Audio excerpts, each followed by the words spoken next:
Hello friends, welcome back to બાઉસ corner. કેમ છો બધા? આશા રાખું છું કે બધા મજામાં જ હશો. ફ્રેન્ડ્સ, આપણા ઘરે જ્યારે આવી ઠંડી ભાખરી વધે છે તો ઠંડી ભાખરી ઘણાને ભાવતી પણ નથી હોતી અને બાળકોને પણ આપણે ઠંડી ભાખરી નથી આપતા. તો એના માટે મેં આ રીતે નાના નાના કટ કરી લીધા છે. ગ્લાસ, વાટકો કે આ રીતે કપથી તમે કટિંગ કરી શકો અને એક મજેદાર ટેસ્ટી નાસ્તો આપણે આને રેડી કરીએ તો તમે બાળકોને ટિફિનમાં પણ આપી શકો અને મોટા મેને પણ એટલો જ ભાવશે. તો ચાલો બનાવી લઈએ. ફ્રેન્ડ્સ, કોઈ પણ લોઢાનો તવો હોય કે નોનસ્ટિક કોઈ પણ ચાલશે. ગેસ ઉપર મેં રાખી દીધું છે તપવા માટે અને બટર, ઘી કે ઓઇલ કાંઈ પણ તમે લઈ શકો, જે ફાવતું હોય. બ્રશથી સહેજ લગાવી અને આ રીતે બધી કટિંગ કરેલી ભાખરીને રાખી દઈશું.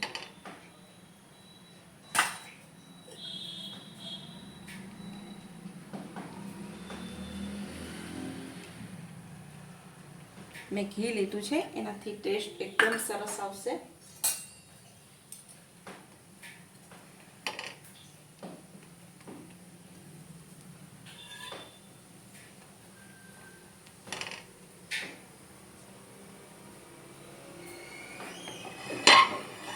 નીચેથી સહેજ ક્રિસ્પી થાય એટલે આપણે પલટાવી દઈશું.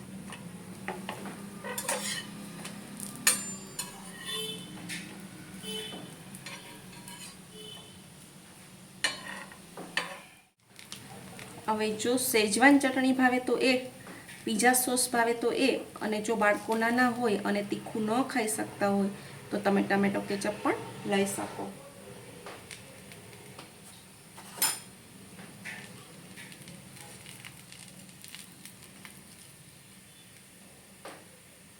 ક્યુબ છે, એને ખમણી લેશું. ચીઝ પણ તમને જે ફાવે એ તમે લઈ શકો.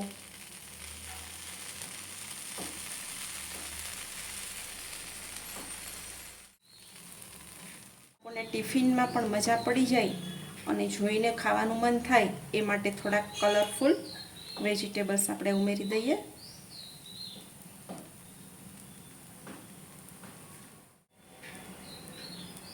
તમે મકાઈ, ડુંગળી કાંઈ પણ લઈ શકો. ટામેટું ઝીણું ઝીણું આ રીતે લાંબુ કટ કરી અને રાખી દીધું છે. શિમલા મિર્ચ છે, એ પણ આ રીતે લાંબુ કટ કરી અને રાખી દઈએ. બાળકોને ટિફિનમાં એવું થાય કે રોજે રોજ શું આપવું, તો આ તમે આપી શકો અને બાળકો હોંશે હોંશે ખાશે પણ ખરા. ચીલી ફ્લેક્સ છે,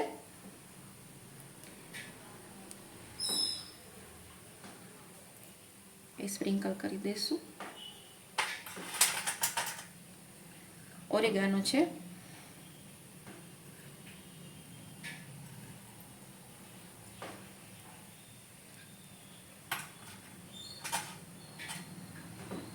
અને ઉપરથી થોડુંક પાછું ચીઝ.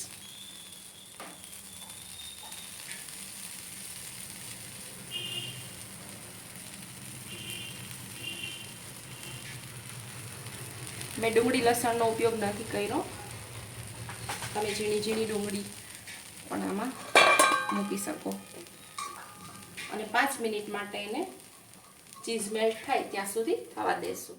ફ્રેન્ડ્સ, 5 મિનિટ થઈ ગઈ છે અને આપણા મિની પીઝા એકદમ ભાખરી પીઝા સરસ થઈ ગયા છે. ચીઝ પણ મેલ્ટ થઈ ગયું છે, તો સર્વ કરી દઈશું. રેડી છે આપણા ભાખરી પીઝા. બાળકોને ટિફિનમાં પણ આપજો, એને ચોક્કસથી ભાવશે અને મોટાને તો ભાવશે જ. આમાં તમે થોડો ફેરફાર કરો, લસણની પેસ્ટ લગાડી શકો, ડુંગળી પણ નાખી શકો, પીઝા સોસ પણ લગાવી શકો. તમારી રીતે ફેરફાર કરી અને વધુ ટેસ્ટી પણ તમે બનાવી શકો અને આમ પણ મસ્ત લાગે છે. તો એકવાર ચોક્કસથી બનાવજો. આવજો ફ્રેન્ડ્સ, ટેક કેર.